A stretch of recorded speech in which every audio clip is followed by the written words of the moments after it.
Hi, Paul. Hi, Bob. How you doing? I'm doing fine. Good to see you. Good to see you. Let me introduce us. I am Robert Wright. This is The Wright Show on Meaning of Life TV. You are Paul Knitter, the Paul Tillich, Professor Emeritus of Theology, World Religions, and Culture at Union Theological Seminary, where, as it happens, I am a visiting professor of science and religion this year. My first exposure to Union was actually talking to your class about 4 years ago. Yeah, I remember that very well. First time I was there. So thanks for that introduction. Sure. Now, today we are going to be talking largely about your book, Without Buddha, I Could Not Be a Christian, because, as the book explains, Buddhism has become a large part of your spiritual identity. And we'll find out exactly how large, I guess, by talking to you about it. And we'll talk about the larger business of living in a religiously pluralistic world, which is something you've been writing about for a long time, and how religions cannot help but encounter one another and kind of reckon with one another in one way or another. And we'll be talking about parallels as you see them between Christian and Buddhist ideas. I would like to start, though, with a little curiosity that I came across while perusing your Wikipedia entry. It turns out that you came in for a little criticism from Pope Benedict before he was Pope Benedict, when he was Cardinal Ratzinger, and I guess his job was to be kind of the guardian of church doctrine, right? I mean, yeah, he was the head of the Congregation for the Doctrine of the Faith in the Vatican, which was the office that had evolved from the office that did the Inquisition, right? Exactly. So that must be an unpleasant feeling when the guy in charge of the Inquisition starts knocking on your door. What was your offense? Well, there were actually two occasions when it was while I was teaching at Xavier University in Cincinnati, a Catholic, a Jesuit university, and some very conservative Catholics in the Archdiocese of Cincinnati had written to Rome, to Ratzinger, to complain about me. And he then, in the congregation for the Doctrine of the Faith, sent letters then to the bishop, the local bishop at the time. And they also arrived at the president's office, the president of Xavier University. And the main issue, Bob, was what is still a rather neuralgic point within Catholic theological circles and in the Vatican, and that was to raise questions about, to put it in the terms that Ratzinger himself used in a very famous, some would say infamous, a statement or declaration that he made while he was in charge of the Congregation for the Doctrine of the Faith, a document called Dominus Jesus. In that, the title of that document was the Latin was unicitas, or the unicity of Jesus, the uniqueness of Jesus, that I was questioning whether Jesus is the one and only Savior of all humankind, the one and only full revelation of God's truth to all of humanity for all time. To question that was to skirt on the precincts of heresy, and that was the issue. Well, did you think that your critics had your views right? I mean, they understood what you were saying. That's a very good question, and maybe one that could still get you in trouble if you answer it. No problem. I'm now that I'm retired, and I've really had no trouble within the last 15 years. No, they got it pretty right. Yeah. But I'm among one of those Catholic theologians, and I still very much want to present myself and function as a Catholic theologian, who are raising the question of whether it is essential to Christianity to continue to maintain that Jesus of Nazareth is the fullness and the final revelation of God's truth. And the approach I take, Bob, without getting into too much of the theological complexities, is that we have to face this issue insofar as the Catholic Church since the Second Vatican Council, in 1962 to 1965, parenthetically, I had the good fortune to be a young student of theology in Rome just during those years of the council. But at that council, in the declaration of the council called Nostra Aetate, on the church's attitude towards non-Christian religions, the Catholic Church explicitly calls all Christians, all Catholics, to engage in an authentic dialogue. Colloquium is the Latin word. To a genuine dialogue with persons of other religions, because they recognize the value of other religions. Now, how are you going to really engage in an open-minded dialogue with others when you believe that God has dealt you all the aces? You know, in this game of dialogue. So there's a contradiction between the call to act in dialogue and in the theology that contradicts dialogue. So that's the issue that I and other theologians like Roger Haight at Theological Seminary are trying to engage.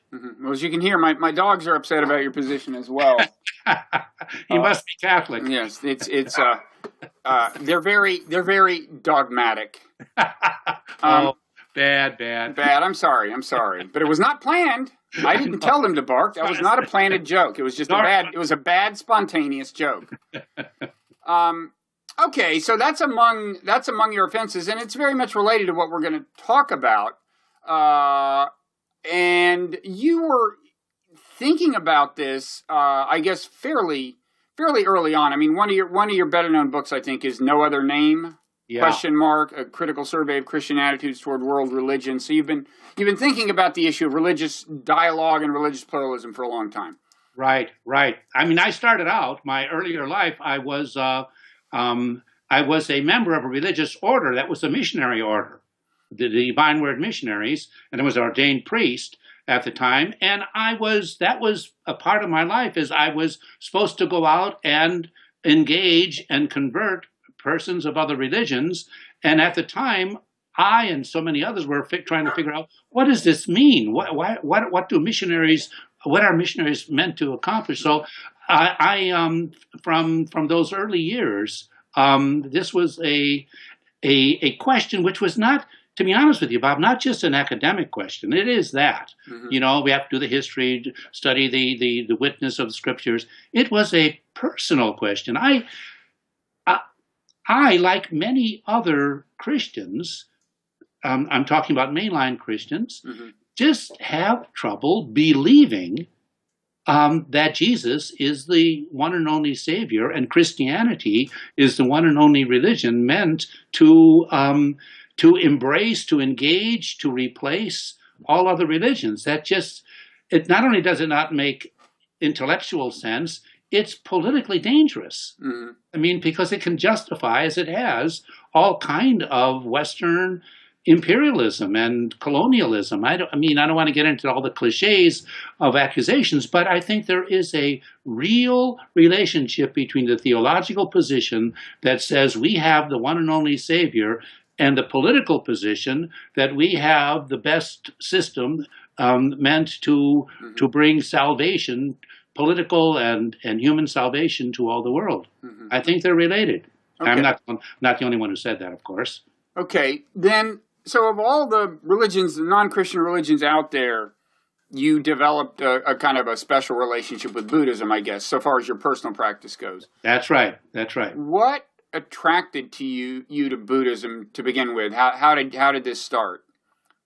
Well, I think, and it started when I began teaching courses on Buddhism and Buddhist Christian dialogue back in the 80s at Xavier University. And I think the thing that attracted me in the beginning, and still does, is the emphasis that Buddhism places on the necessity of all religious beliefs and commitments being based on one's own personal, real experience. And so the stress, and so they say, if you're going to And, as Buddha says, don't follow me because of all the authorities. These were his last words, some people claim. Follow me because it makes sense to you, because you have felt what I have felt. So that, and then not only do they say that experience is essential to religious practice and faith, but then they give you, then they give you very precise, concrete methods for pursuing such experience. That comes under the broad rubric of meditation and the various forms of meditation. So that's what caught just attracted me, claimed me in the beginning, and then I just found that in carrying on my work as a Christian theologian, the job of a theologian is, to put it very simply, but I think accurately, is to make sense for our present time of the traditional teachings and beliefs of a particular religion, in this case, Christianity. How does it make sense today? And I found myself more and more just appealing to or turning to what I had learned about Buddhism in its teachings to throw light, kind of like a hermeneutical flashlight that I used as I explored many of the very basic questions of my Christian belief. What is God? What is the purpose of creation? How is Jesus Savior? What happens to us after death? And especially, how can we engage to change the world? On all of these issues, I just found myself using a kind of a Buddhist, and looking at these questions, exploring them with Buddhist glasses, as it were. And I came to a point in early 2000, after I took an early retirement from Xavier University in 2002. I just figured I had to sort this out. I mean, how much of me is a Buddhist and how much of me is a Christian? And by the way, what is the current ratio?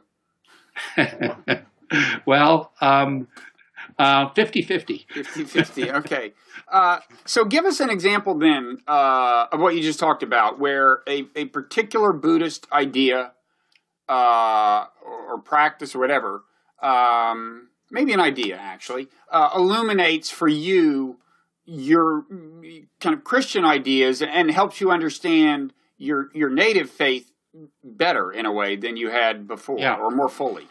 Yeah, well, I think, to start with the really big question, what am I affirming when I say I believe in God? And for so much, and I'm not alone here. I mean, the traditional, the way of speaking about God, yes, it's in the New Testament and the Jewish Bible, what Christians call the Old Testament. It's in Sunday sermons.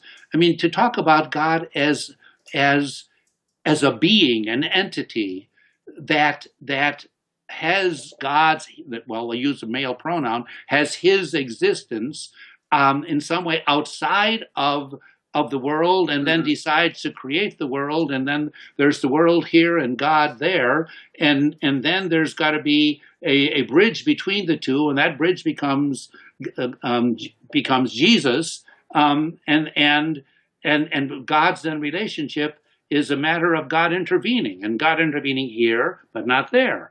And so it comes under the rubric of dualism, Bob.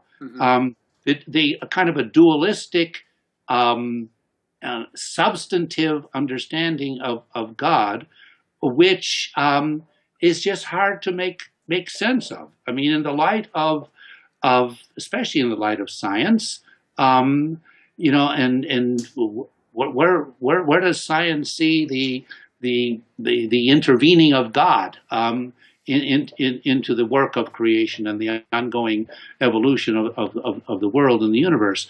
So so then when I turn to Buddhism, especially Mahayana Buddhism, right? There are two basic kinds of Buddhism. I mean, at least most Buddhisms fall either under the Mahayana rubric or the Theravada rubric. Right. Most Buddhists fall under the Mahayana. I think most Buddhists in the world. Right. Well, yeah, the majority does. Yeah. I mean, and so, but their notion, and of course, this is Buddhism is. I mean, some people say, well, Buddhism is an atheistic religion. I would really want to qualify that and say, no, it's a non-theistic religion. And I should say that here, I think you're talking at a fairly theological level theological at a fairly philosophical level to begin with here. I mean, if you go to Asia and look at actual Buddhists, you will find them making entreaties to supernatural beings for things. I mean, they don't believe in a creator God, but there is certainly in everyday practicing Buddhism in Asia, there's a lot of what you could call supernatural stuff. But I think the point you're making is that when you look at kind of Buddhist philosophy, in other words, the counterpart of Christian theology, you might say, that's what gets accused of being atheistic, I guess, right? If that makes sense. Right. Yes. Mm-hmm. Yeah. Right. But Bob, even if you, of course, you're going to, and I certainly recognize the value and the power of popular religion, but right now, the form of Buddhism that and by the way, my wife as well, who has become a Buddhist, the form of Buddhism that we practice is more Tibetan Buddhism. For the first, maybe 15 years of my life as a Buddhist Christian, it was more the practice of Zen. Yeah. Since then, though, since about 2007, 2008, I have been practicing more a form of Tibetan Buddhism, and Tibetan Buddhism recognizes the value, if not the need, of gods. Right. Of bodhisattvas. I mean, right. That's just not something that people right. do. Right. But the teaching is very clear. Not that every single Tibetan Buddhist will understand it that way, but the teaching is very clear. Is that when you when you image, as we do in our meditations, when you image Buddha, or when you image Tara, when you image various bodhisattvas, and they're right in front of you, and you're praying to them, and you're asking for help, and you're taking refuge in them. My God, just the way I did with Jesus when I was in the seminary. They always end up, and then you let the images go. The images are there to stir your imagination and your feelings, to open your brain, to receive the energy that is embodied in these images. You let them go, and as you merge with them, mm-hmm. you become them, and so it's you use the images as real sacraments in terms of Christian language, to embody the mystery, to embody what they call the interconnected energy, mm-hmm. But the final phase is a non-dualistic merging where you are the Buddha, and the Buddha is you. And then I hear that phrase, and I say, my God, that's what Paul said. St. Paul, in his letter to the Galatians, he said, it is no longer I who live, it's Christ who's doing the living in me. So I just said, wow, I mean, the possibilities for this kind of dialogue is not just exciting intellectually, but deeply satisfying spiritually, personally. Okay. And that was you're referring to Tibetan meditation when you talk about the envisioning of Tibetan Yes. is known for doing a lot of kind of envisioning. It's very kind of Right. symagistic, Yes. in contrast to some other things like Zen, like Vipassana, I guess. Maybe that's why I like Tibetan, because it's so Catholic. It's a lot of smells and bells. Yeah. Even if they're in your head. So what's an example of a Buddhist idea? I mean, in your book, you talk about all the big ones, not self or anatta, emptiness. Well, sunyata, word sometimes translated as emptiness. We've all heard of nirvana. What's an example? Why don't you take one of those and tell us maybe what you think in Christian theology it corresponds to, but at any rate, how it kind of how you related to it as a Christian, how maybe it illuminated Christianity for you. Okay, let's take the we'll just take the Buddhist ideal of enlightenment. Okay. Which kind of can serve in a relational, analogous way to the Christian notion of salvation. It's what Christians are after, what Buddhists are after. Christians are after salvation, Buddhists are after enlightenment. And to understand enlightenment is, again, speaking especially as a Mahayana Tibetan Buddhist, enlightenment is to wake up to what you really are. Mm-hmm. And what you really are is well, in their language, you are a Buddha. You wake up to your Buddha nature. Now that's an image, it's a symbol, and to try to explore it a little bit more, you wake up to the fact that you are, language limps here, you are part of, you are contained within and an expression of the interconnected emptiness of all reality. And by emptiness, nothing exists by it's empty of all selfhood. Everything exists through relationship with others. You're part of that. Right. Nothing exists kind of in a self-sufficient way. Everything is so interconnected that it becomes misleading to think of things as having bounds. Exactly. Yeah. That your primary identity is you're not a substance, a thing that then relates. You're a relationship that takes the form of a thing, mm-hmm. temporarily. You are the sum of a bunch of relationships with the world. Yeah. Yes. Mm-hmm. Now, waking up to that, for me, I take that concept, and I'm not alone in doing this, but I take that concept and I apply it to the Christian belief that Jesus is divine, that Jesus is the Son of God, mm-hmm. that Jesus is Savior. And I say, well, would that be the Buddhist notion of waking up to what you really are, be a contemporary, not just a contemporary, but a meaningful way of trying to figure out, trying to express, trying to feel in your own faith what it means to say that this Jesus of Nazareth, born at a certain time in history, is divine. Christians have there are many ways in which they try to talk about that. One of them is this notion of, well, he has two natures and one person, so a divine nature, a human nature, but there's only one person. Where's the That's one way. But how about looking upon the Christian belief in the divinity of Jesus as someone who, like Buddha, fully woke up to what he really was. Mm-hmm. And what he really was he was indeed he was Jewish, and Jewish at that time. He was someone who was fully in communion with, in connection with, what he called Abba. God was like a father. And not only that, but then they also used language in the early church that Jesus was led by the Spirit. Jesus goes into the desert. The Spirit leads him. He's fully responsive to the Spirit.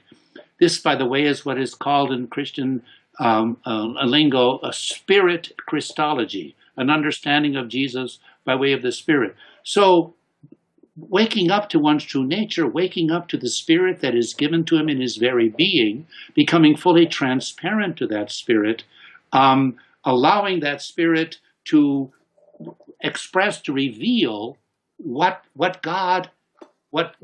Spirit God intended for the Jewish people at that time in history when they were colonized by the Roman Empire. Jesus becomes an expression of that, and shows what are the possibilities for his followers, in fact, for all human beings. So this is, again, something that it just makes so much more sense out of my traditional Christian beliefs. And then and they say, well, you're just imposing Buddhism on Christianity. And I say, well, wait a minute. Buddhism has been the occasion for me to go back to the New Testament, to Luke's gospel, for instance, or to Paul's letters, and to see all the times the language that was used about Jesus and the Spirit, Jesus waking up to the Spirit, being led by the Spirit. So that would be an example, I think, of what is called now in contemporary theology, comparative theology, where one religion understands itself through dialogue with another religion, and in my case, through dialogue with Buddhism. And this is it's a growing field. In a few weeks, I'm going to be going to the American Academy of Religion convention in Atlanta, and there is a group, a Society of Buddhist Christian Studies of Buddhist scholars and Christian scholars who are not just scholars, but they practice their individual faiths, talking to each other in an effort to learn and to reinterpret themselves in the conversation with the other. Mm-hmm. Okay, so first of all, I see in a way more fully how you see Buddhism helping you get over the issue of kind of the otherness of God, because in this case, Jesus looks a little less like the other than Jesus might have looked before, in the sense that, for one thing, Jesus, as I understand it, is, in your view, realizing a capability that lies within everyone, which involves grasping their interconnection, their connection. And as you note, interconnection, this idea of interconnection is what is at least in part signified by this Buddhist doctrine of emptiness. When people hear emptiness, they say, okay, well, I meditated, so long and hard that I really felt the emptiness of everything. That doesn't sound very inspiring, but you're right. What it means is the interconnection of everything. And that leads us to another doctrine, which is probably gets more relative emphasis in Theravadan Buddhism. I think emptiness is kind of, you could almost say, is almost a big thing in Mahayana Buddhism. Yeah. In Theravadan Buddhism, I think you basically hear the equivalent of emptiness, sometimes called different things like formlessness. But there may be more relative emphasis in Theravadan on the idea of not self or no self, anatta, although that's certainly part of Mahayana Buddhism. Oh yeah. But one interesting thing is what they have in common, which is part of the way of explaining what they mean by not self is, again, saying you are so, it isn't just that everything out there is so interconnected as to start to, in a certain sense, lose some of its autonomous identity. It's that you are so interconnected with everything that the bounds of the self start to lose meaning, right? Right. Mm-hmm. Now, just what that means personally or existentially, that the bounds of the self, the boundaries of the self start to lose meaning, this is where I think Mahayana brings out much more explicitly than Theravada. I don't want to get into these arguments. It's like Catholic, Protestant, Theravada, Mahayana. But I think each tradition emphasizes different things. But for the Mahayanists, when you start to wake up to your reality as an interconnected, constantly evolving, constantly changing being, which is called wisdom, prajna, that's what you wake up to. As soon as that really starts to take place, prajna, wisdom, becomes karuna, compassion. It's the interconnectedness is you start caring for others just as much as you care about yourself. Because the rest of the world seems as much a part of you in a sense as you proper do. Exactly. There are really, as my teacher puts it, there are really, I mean, ontologically, if you want to put it that way, there is, there's no real difference between you and the other. Yes, at the moment, consciousness, right? But in your fundamental constitution, what's going on is we are both, you and I talking right now, are both parts of the same interconnected, the term that Thich Nhat Hanh uses, I just love, is the same interbeing. Mm-hmm. We are all part, and therefore, the commandment, this is again relationship to Christianity, the commandment, thou shalt love thy neighbor as thyself, is no longer a commandment. It's what you do when you start waking up. It just feels natural. It feels natural. You don't do it out of obedience to an abstract principle. Mm-hmm. And so if ever you have to, now we're getting into a whole other issue, but if ever you have to contradict, oppose, if I think you are doing something that is harmful to you or to others, and I, out of compassion, it's out of compassion that I resist you, that I oppose you. So I'm not doing it because I think you're I'm not doing it because I think you're evil. I'm doing it because I care about you. And I know what you're doing is you're doing it because you haven't started to wake up to what you really are. And as long as you're caught in avidya, in ignorance, you're going to be selfish. Because you're going to be afraid. You're going to have to protect yourself. Okay. Now, have you meditatively, how strongly have you apprehended these things? I mean, the two big ones, I guess, emptiness or sunyata and not self or anatta. Have you had, well, there's both the question of have you had these particularly powerful experiences of these things? And there's also the question of to what extent is it almost an ongoing thing? Does it change your everyday consciousness? But first of all, have you had some specific amazing experiences? No. How disappointing.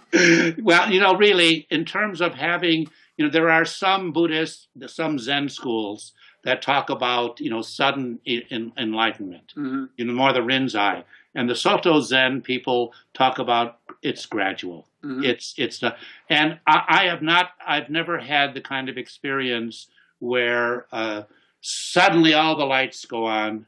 Suddenly I feel it. I'm knocked off my, like St. Paul on the road to Damascus. I'm knocked off my horse.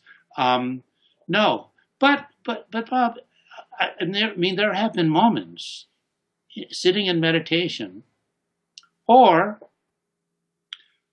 at the Eucharist after receiving Holy Communion, where I just kind of sit in silence, in a sense of this feeling, the way one Christian mystic put it, Julian of Norwich, all is well.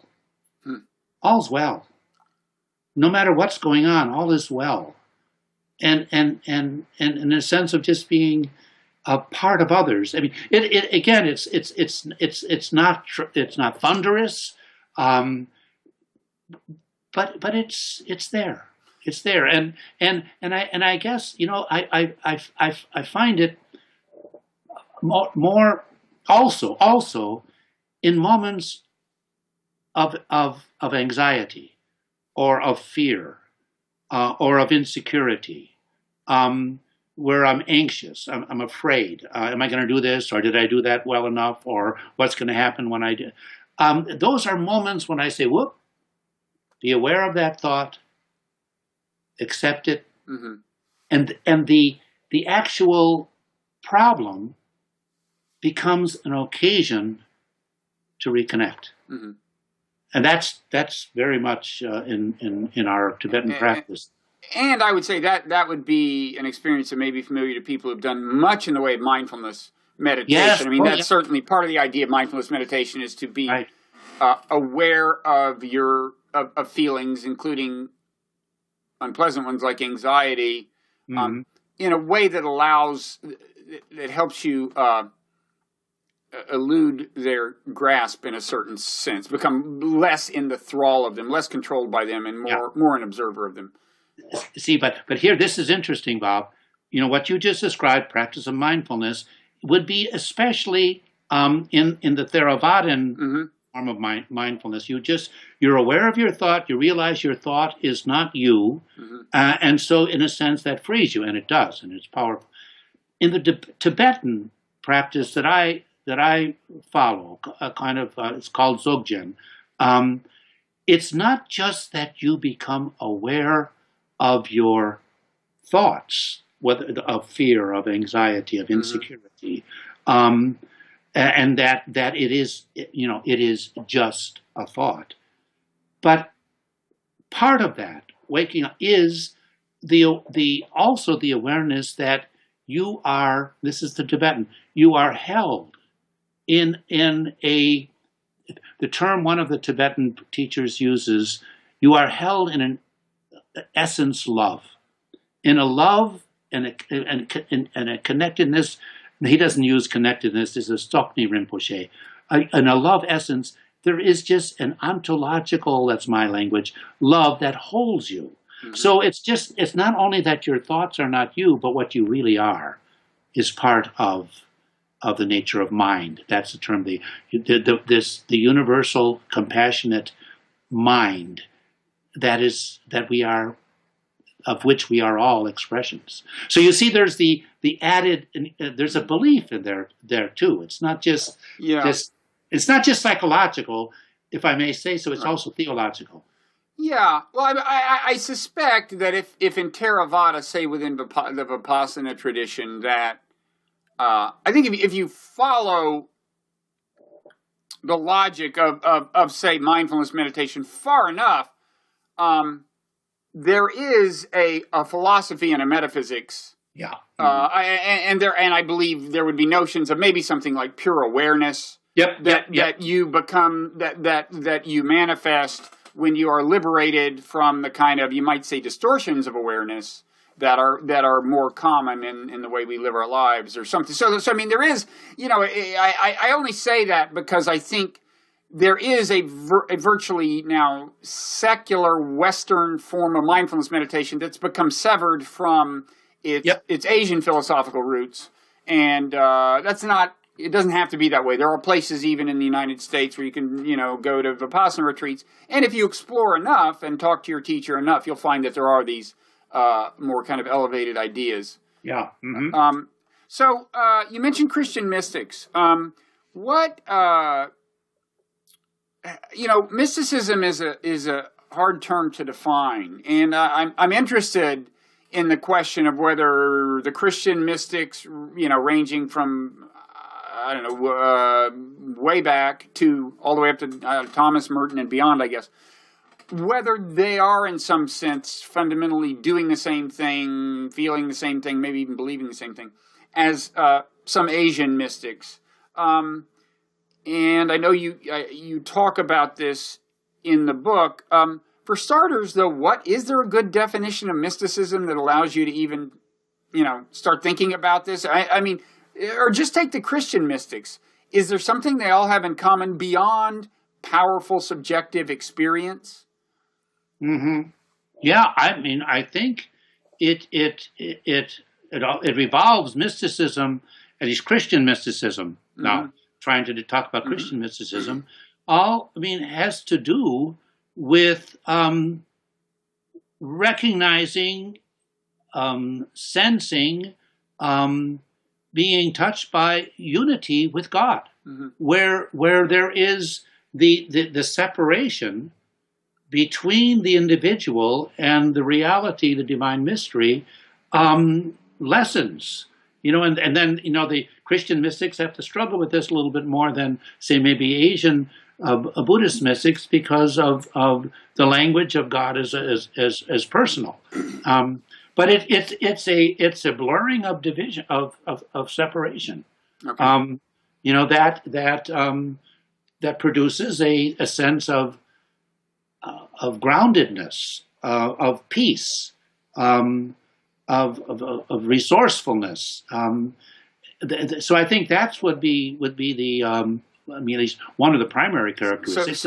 So when you put it that way, you can see how it relates in a way both to the Buddhist experience of not self and to the experience of emptiness as we define it, because both involve a certain kind of dissolution of the bounds of your own self, right, and a lessened sense of separation from the rest of reality. Mm-hmm. And maybe in the process, reality comes to seem more, I don't want to use a more Christian term like divine, but reality is seeming like a good thing at that point. Yes. I mean, that's it. And this has been hard for me sometimes, to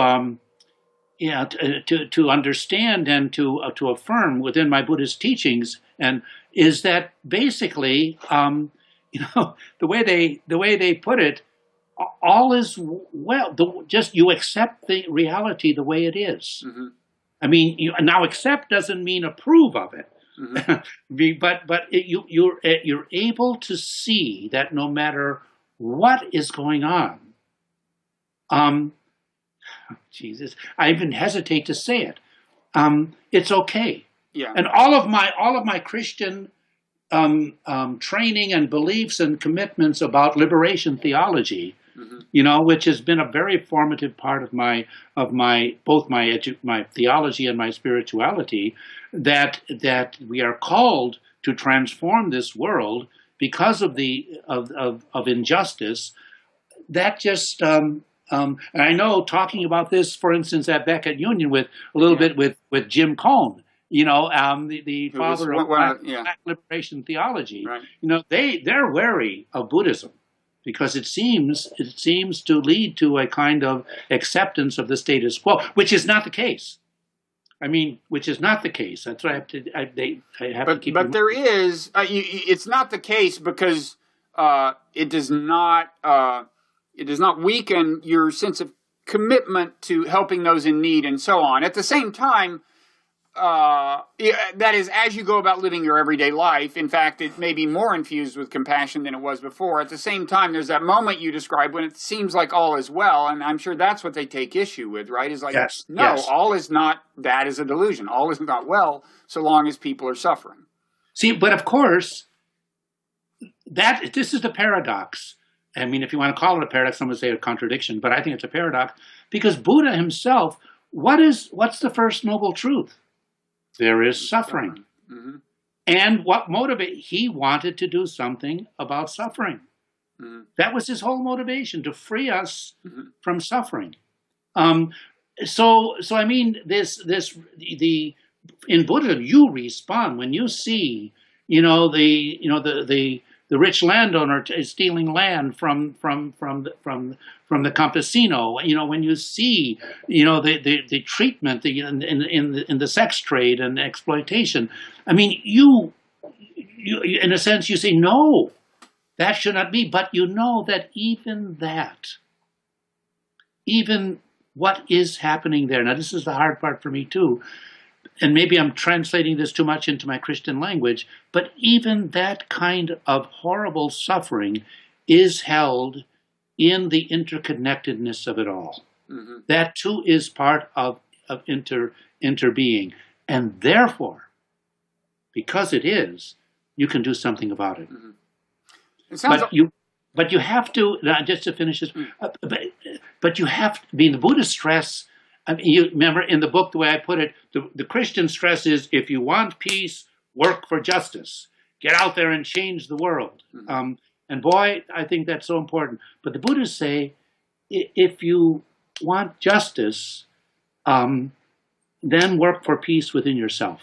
Mm-hmm. I mean, to make Thich Nhat Hanh's beautiful, powerful phrase, if you want to make peace in the world, you first have to be peace within yourself. Yeah, the analogy I've heard is to those signs in the airplane. In the airplanes where they say, in the event of an emergency, first secure your own oxygen mask before you try to help other people with their oxygen masks. Yeah. Mm-hmm. Okay, so it almost sounds like a little bit of a kind of a, for that moment you're describing as a kind of an experiential, a felt solution of the problem of evil in a certain sense. I mean, what Christians call the problem of evil. Why is there suffering? It doesn't make sense. For a moment there, it sounds like not that you start thinking of suffering as a good thing, but it all fits together in some sense. Yeah. It all fits together. It's all working out. And of course, for Buddhists, Christians have a problem of evil because their understanding of God is as this omnipotent agent that really is in charge at all times. Whereas for Buddhists, the interbeing, if you want to talk about a God or an ultimate, maybe the ultimate is part of the process. It's there within the process. There's no one in charge, right? And yet there is a energy and a resourcefulness within it all that can always be tapped. That is always there. Tapped is maybe not the best word. It's always there. And when things get messy, on the human level, that's kind of that form of evil, Bob. And I know you've dealt with this a lot in your books, but that form of evil, what is called moral or human evil, that for Buddhists is easy, as it were. That's due to ignorance. And wait a minute, that doesn't simplify it. Because people are ignorant, they do horrible things. But on the level of what is called sometimes in natural evil, volcanoes and earthquakes and cancer, that is part of. Again, God doesn't direct. That's part of the way the world works. And there's going to be collisions, and there's going to be suffering in the sense of these collisions, but we're always there. It's always possible to respond to it with compassion. Okay. Well, we've been talking for a while, and it's probably about time we stop. But I'm curious about one more Buddhist concept. What, if anything, it corresponds to in Christianity, and that's maybe the most famous Buddhist concept, to layperson, nirvana. Which is, kind of what happens when you get enlightened and or liberated. And by the way, it seems that one other thing that Buddhism kind of has in common with Christianity. In Buddhism, there's an extremely explicit connection between enlightenment and liberation. That's not so central in Christianity, but Jesus says the truth will set you free. So there's I just wanted to kind of nod to that possible parallel, but also at the same time ask you the original question, which is there something that nirvana corresponds to in Christianity? Well, it's oftentimes paired. It's not. Nirvana is paired with heaven, as the goal. Buddhists are after nirvana, and ultimately, after their many existences, they will end up in the state of nirvana, full nirvana. And Christians have this notion of heaven. But what I think both of what Christians are reminded of through the dialogue with the Buddhist understanding of nirvana is that heaven is not. It's not a place you go to after death. Who knows what happens after death? But heaven is a state that you can achieve with, in Christian terms, by following Jesus, by opening yourself to the Holy Spirit, a state in which, if we're getting back, you sense your unity with God, and that can take place before death. That can take place in this life. In other words, as Christians pray in the Our Father, thy kingdom come, thy will be done on earth as it is in heaven. Mm-hmm. I mean, it's to be realized on earth. And so I mean, I think this is where I think there is the possibility of Christians kind of repossessing some of their own beliefs. But when you get to what actually happens after death, that that opens up. I've got one chapter in the book on life after death, and that's perhaps the one chapter where I'm some would say really heretical, because it's questioning whether we live on as individual beings. Uh-huh. Yeah, that is a little heretical. Yeah.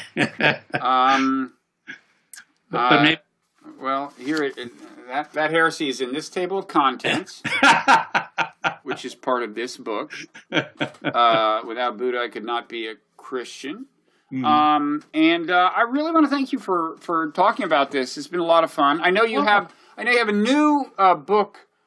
I think just coming out, kind of on this subject, but it's in the form of a conversation between you and Roger Haight, who is at Union and, like you, has run afoul of Catholic authorities in the course of his career. And I gather the dialogue is he's kind of assuming more the Christian side of the dialogue. Oh, yes. That's his training. He before this book, he never studied hardly anything of Buddhism. He is a trained, what they call a systematic, progressive, but a systematic theologian. And so the idea was to engage a theologian who hadn't known much about Buddhism, and to talk about what such a theologian, what such a Christian could learn through this opening up to Buddhism. And what's that book called? It's called Jesus and Buddha, Friends in Conversation. And you and Roger are the friends in conversation. Yep, but we hope that it kind of that's primarily it. And then there's the metaphorical meaning of Buddha and the Buddha and Jesus. Okay, well that sounds good, and maybe we could get you and Roger on to just talk between yourselves about it, about the book. Oh, that would be fun. Yeah, that would be fun. Mm-hmm. Yeah. So in any event, thanks so much, Paul. This has really been great. Oh, thank you, Bob. It's just been a delightful opportunity to carry on our conversation and our friendship. Amen, as they say in one of these two religions. Take care. Bye-bye.